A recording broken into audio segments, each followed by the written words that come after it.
insane ending of Sendai Colony Part 1 in JJK, Season 3's episodes won't continue until January of 2027, which, less than a year, is honestly pretty quick for anime release times. I mean, Blue Lock is going to be 2 years for the next season, ReZero was 4 years per season, so MAPPA is on some crazy timing right now. Probably because they overworked their animators to all hell, but anyway.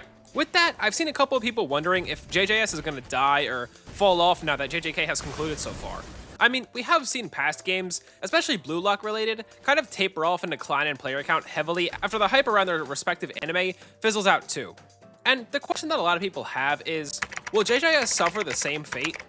And today, I'm here to answer that question as someone who's seen the history of the absolute cesspool that is the Roblox game market, I guess you would call it. Before we start, like the video for infinite cursed energy, and if you subscribe, I'll ship a free curse tool to your doorstep. Anyway, let's begin. To start, the only thing we can be sure of is that JJK's new season release is pretty much the sole reason as to why JJS became the most popular Battlegrounds game on Roblox. If you check the Rollemon's player tracker for JJS, you can see that JJS cruised pretty steadily at anywhere from 30k to 80k concurrent players. But you see this little spike right here? The game basically doubles its concurrent player count and just skyrockets from there. And as you would expect, this little spike is around a day or two after JJK Season 3's first episode airs. So it's pretty evident that JJK's new season did more or less make JJS just topple every other Battlegrounds game. However, I don't think Season 3's end will kill it, and here's why. Firstly, take a hard look at TSP. This game has not updated in God knows how long. The community is garbage, and the game doesn't really have much of a casual side. It's a fighting game through and through. And although there is a pretty comprehensive community builder with maps and such, it's pretty much just a fighting game. And TSB just refuses to die regardless of this. This game is actually immortal for some reason. I don't even understand it. Now, TSB does have a variety of characters from different animes, but none of those animes are in the spotlight right now the way JJK is. My point is, if you make an actually fun game, it doesn't matter if the anime is super hyped right now. People are going to come back to it anyway. And in JJS's case, I think outside of polish and smoothness, it has everything TSB has and more.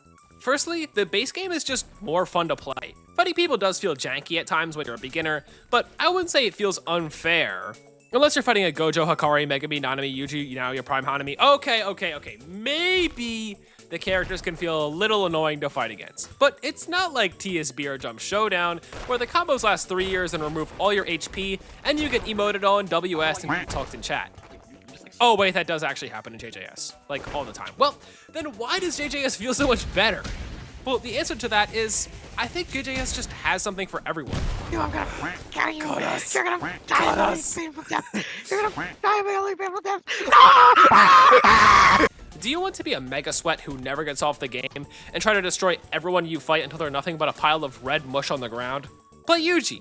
Do you want to be as obnoxious as possible and make everyone in the lobby hate you? Play Naoya or Haruto. Do you love precise timing characters that make the fight feel like a rhythm game? Then play Nanami. Or maybe you're just a casual player who still wants to win fights without trying that hard. Then Gojo is for you. And don't even get me started on the ultimates. The game becomes a completely different experience. Some have insta-kills, others have super high skill ceilings where you'll only use them to their full potential on rare occasions, and others are just, well, Hikari. My point in all this glaze is that you can do literally whatever the hell you want in JJS. And if you ever get bored of that infinite playground, they have different game modes like roulette, casual, ranked, whatever. And if you're still bored of all of that, we have this. When I say skill builder, I'm actually referring to all of the admin stuff like build mode, preset maps, and custom movesets. The skill builder is one of JJS's strongest components that keeps people playing the game. Other games have tried to replicate its success, but there's nothing like the original.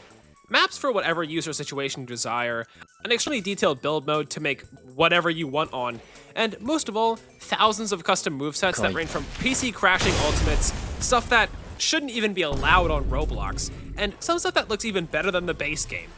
JJS started as a Battlegrounds game, but has sort of just evolved into a cluster of different games and ways to play that you can indulge in as much or as little as you want. I think people came for JJK, but they just stayed because the game has a lot of love put into it by the developers and the community. Speaking of love by the devs, a big leg up that JJS has is it actually updates on time. Like, this should be the bare minimum since popular Roblox game devs get paid boatloads, but just to rattle off some names, TSB updates never. By Night will probably take a couple weeks to add new content, and Forsaken updates like once every month or so. Meanwhile, JJS adds new content almost every week, bi-weekly if it's a bigger update. I sort of realized this video just turned into JJS glaze, but I don't really know how else to prove that this game is built to last. Now, I'm sure it will take a pretty hefty hit in player count now that JJK is done until next year, but as for a full death or fall off era, I don't think it's gonna happen. And I didn't even mention the fact that this game also has sort of become a social hangout game as well as a Battlegrounds game, which I find really funny.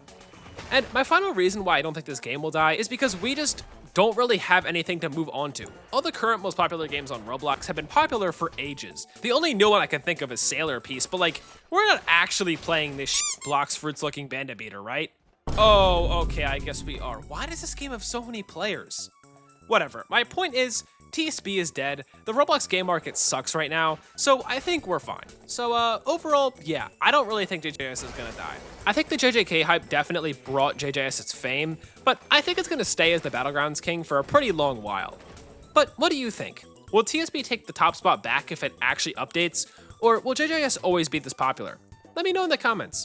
And if you enjoyed, like and subscribe as it helps me a lot. But with that, have a great day, and I'll see you next time. Bye.